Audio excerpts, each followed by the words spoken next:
It's the day after, and we're still feeling good talking about Canada, the senior men and the under-23, because they were both in action last night as we welcome you on into OneSoccer Today. Andy Petrillo, Gareth Wheeler, Oliver Platt. Adam Jenkins will be stopping by a little later on, as he does on Fridays. But gentlemen, it was a long time waiting to see the A squad, the senior men, back in action on the pitch. They got things started in the first round of World Cup qualifying. That was last night against Bermuda, because, the last time we saw them really in a competitive match, you have to go back to November 2019. It was a 5-1 victory for them. You know, Borjan is going to want that one goal back. But, Gareth, overall, what did you make of Canada's performance? I love it. The A team back together. No B.A. Baracus, but we have it, Alphonso Davies. By the way, Ollie, that's Mr. T. It was a little bit before your time.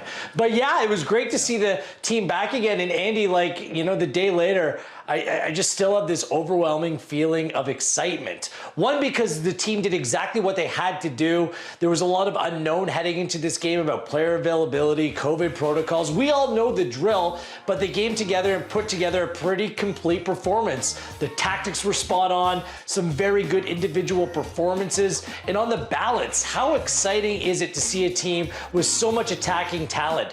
From Davies to the hat trick scored by Kyle Aaron. By the way, all 3 goals set up by Alphonso Davies, bringing on a Theo Corbianu late, the 18-year-old impressing with some brilliant touches on the ball and a goal as well. And now, more importantly, Andy, in this group, Canada has a stranglehold. Now they've set the pace and everyone needs to keep up, because a full-strength Bermuda team, which we expect to see in June, will not lose by 4 goals to Suriname. That won't happen. So that 4-goal advantage straight out of the gate puts pressure on everyone else in this group. And with the Cayman Islands ahead this weekend, really, Canada really has a chance to get that stranglehold on this group, put that grip on a little bit further, and make sure this is a no contest coming home. Yeah, I'd go a bit further than that even. And after watching that performance, watching some of these players in the flesh again, why should Canada, what is the reason why Canada should not be in the final round of World Cup qualifying? I don't want to get carried away. I don't want to get overexcited. I don't want to write off a team like Haiti that we know can cause Canada problems. But there's just no way this team should fail to get past Suriname and then Haiti over 2 legs. And into that final round of World Cup qualifying. I just think there's so much quality here. There's, if that's what they can do with the short amount of time that they had to get a game plan together for this game, I really don't think anyone that's in this preliminary kind of stages of World Cup qualifying should pose a problem for them. And that's a truly exciting thing. We haven't been to that final round for so long. And I think whether you qualify for the World Cup or not, being in that final rounds, playing in those matches against Mexico, United States, Costa Rica, home and away games, actually having that real program, a real World Cup qualifying program in front of you, that's something that is going to be massive for the men's team, massive for the sport in this country, and something that we can all really focus our attention on and unite around. So I'm excited. I'm really excited about what I saw and what we might see going forwards. Yeah, we talked about on the pregame show just the pathway and how that gives a lot of Canadian soccer fans hope that this could be the year, but also what gives them hope, and Ollie, you touched on this too in yesterday's pregame show, is just the quality of talent on this team. In particular, let's talk about one of them in Alphonso Davies. And I know Ian Hume yesterday had said, his role with Bayern, he knows it, right? It's kind of the square peg in the square hole. This is just what you do. But with Canada, he's the Swiss Army knife. I mean, we saw him yesterday. Obviously, he was playing more in the attacking role. He was taking set pieces, he was taking corners. What do you make of that, Ollie? Do you like that? I really liked the role they kind of designed for him, and I think this team really has been designed around him. He obviously wasn't playing as a fullback in the way he does with Bayern Munich, but he also wasn't a forward. I would say he was closer to a wing-back than a forward player. And I just think this is how you get the best out of him. I know there's a temptation to put him up front, and maybe that will be a useful option in games against very, very high defenses. But most of the time, I think you want him starting a little bit deeper. You want to get that first pass into Kyle Aaron or Lucas Cavallini, and then get Davies on his bike and release him. And then when he arrives in the final third like this, and he's already going at 100 miles an hour, never mind Bermuda, there's no one in CONCACAF that can live with him playing like that. He's so quick, he's so athletic, he's got so much end product now that he's added to his game in the final third as well. He can be the best player in CONCACAF if you can get him in these kinds of positions, these kinds of situations on a regular basis. So I know the opposition wasn't strong last night. I know there were guys on the Bermuda team that, were completely lost playing against a player like this. But I think it transfers to a much higher standard of opposition. I don't know how you stop a player with that kind of raw speed coming at you down the flank. Well, he is the best player in CONCACAF, which is crazy. That was his first World Cup qualifying game, and he's just turned 20. Unreal. And I think, Ollie, you're right to a certain degree, because Canada isn't going to play in that formation that way every game. I think it was completely by design.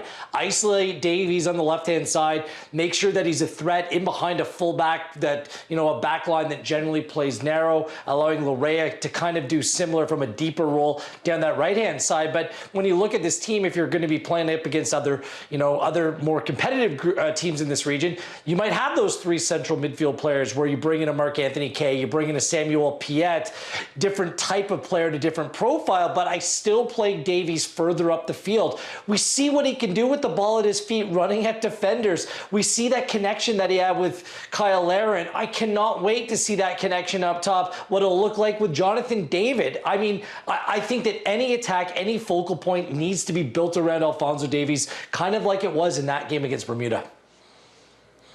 Gareth, have we seen Canada's best 11?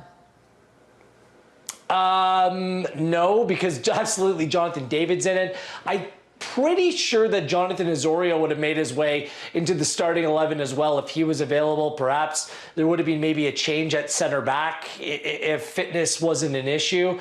I think there's real, genuine competition for spots in this team. At center back, I mean, that speaks for itself. When Alistair Johnston came on at right back, I think he offers something very intriguing there.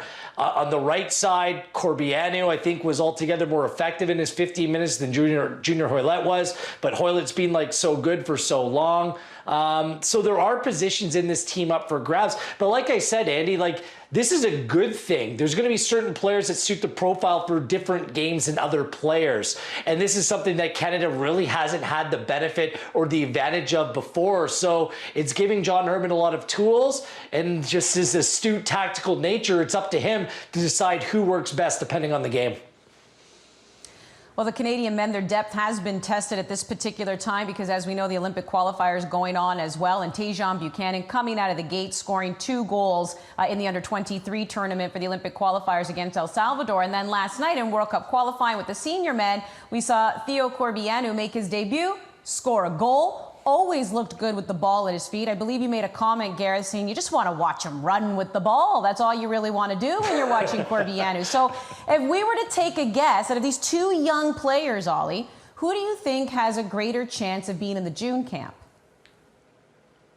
Well, I think they both could be there. I think Buchanan definitely has a role with the senior team. I could see him maybe being Richie Larea's deputy. Certainly when you're asking the right back or right wing back, whatever you want to call it, to get forwards that much, I think that would suit Buchanan. But I have to say Theo Corbianu in terms of if we're talking about who is maybe the higher potential player, who could really be a star for Canada in the long run. I think, this kid looks like a grade A prospect. He's athletic, he's quick, he's so skilled. We saw with that first touch, behind the back of his leg. I don't know if he needed to do it, but I certainly enjoyed it.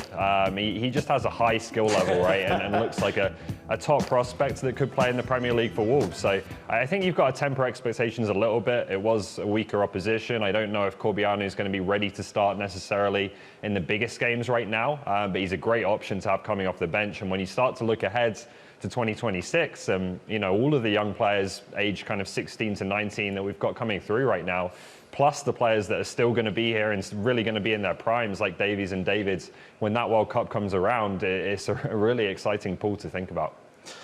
The difference is some of the young players that are coming through look their age, Ollie. Corbianu doesn't. That's a body of a 25-year-old.